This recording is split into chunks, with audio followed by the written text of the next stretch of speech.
Hey everyone, this is Aslan with a raid guide for the Bloodbound Horror fight in Nerub'ar Palace on heroic difficulty. Before we dive in, don't forget to hit that like and subscribe button to stay updated on future content. Now let's get started. This fight is a single target encounter, and in both normal and heroic difficulties, the platform alternates between two phases. These phases are called the Unseeming, and are only accessible to players hit by gruesome disgorge. I'll explain how that works in just a bit. To handle this fight properly, groups need to be split before the encounter begins to effectively manage adds.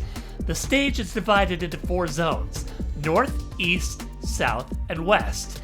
You'll want to split the raid into 2 teams, and at no point should both teams be hit by gruesome disgorge. Tanks, you'll need to start the encounter on opposite sides of the platform. If Team A starts in the north, then Team B should start in the south. This makes it easier to manage who enters the Unseeming first, if the adds will be spawning on top of the group not in control of the boss. It's crucial that both tanks are marked, and DPS and healers stay aware of the tank's positions at all times.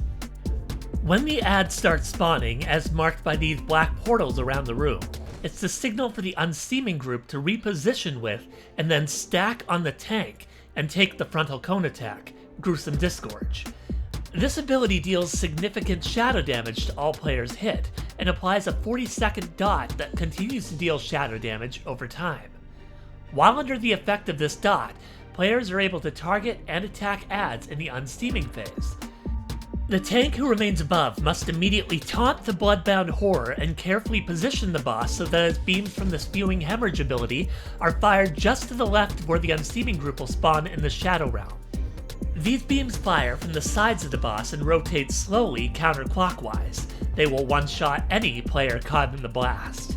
By positioning the boss so the beams position left of the Unseeming group's coordinated starting point, you give them the most uptime to handle the adds without being forced to move too early.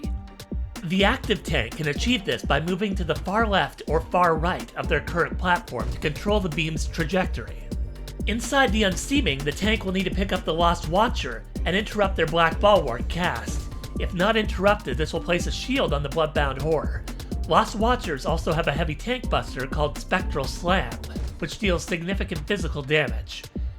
Meanwhile, Forgotten Harbingers will cast Manifest Horror, and if any of these horrors reach the boss, they will detonate, dealing massive raid-wide shadow damage.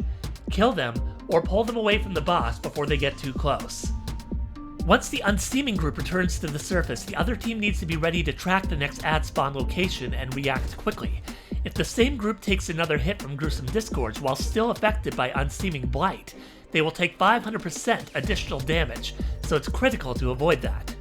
Both teams must coordinate their positioning, especially if adds will be spawning on top of the team that just came from the Unseeming. During these phases, the Bloodbound Horror will target the active team with Grasp from Beyond.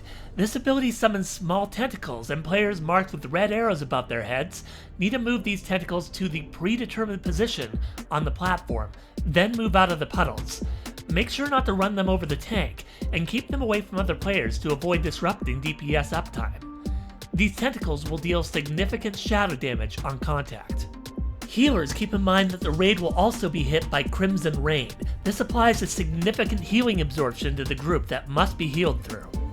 After 2 trips to the Unseeming, the boss will cast Gore Splatter, a 60-yard AoE that deals fatal shadow damage to all players and leaves a 10-second dot. Be ready to mitigate and heal through this, as it can be a raid killer if not handled properly. And that's the strategy for the Bloodbound Horror in heroic mode. Thanks for watching, and I'll see you in the next guide.